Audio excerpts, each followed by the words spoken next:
ఏపీలో 2019 ఎన్నికల సమరం కోసం టీడీపీ వైసీపీ తీవ్రస్థాయిలో కసరత్తులు మొదలుపెట్టాయి.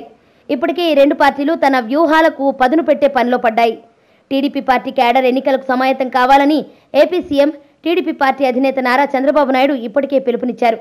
త్వరలోనే ఎన్నికలు ఉన్నాయని, మరెంతో దూరం లేవని లీకులిచ్చి ఎన్నికల కోసం సమరశంఖం పూరించాలని సూచించారు. ఎన్నికలకు సంబంధించిన ప్రచార సభలను నిర్వహించాలని, తాను కూడా ఇప్పటి నుంచి పార్టీకి ఎక్కువ సమయం కేటాయిస్తానని చెప్పారు. సాయంత్రం 6 గంటల నుంచి పార్టీ వ్యవహారాలపైన ప్రత్యేకంగా దృష్టి పెడతానని చెప్పారు.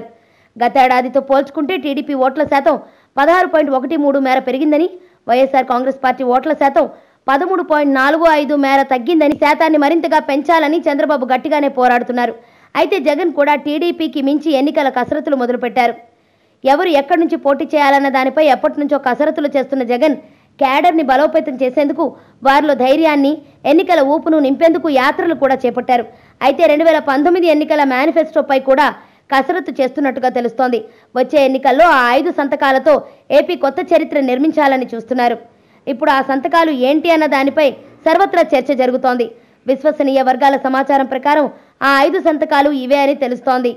అమ్మఒడి, పెన్షన్లు, ధరల స్థిరీకరణ, డ్వాక్రా రుణాల రద్దు, ఊరూరా రాజన్న సేవా కేంద్రాలు.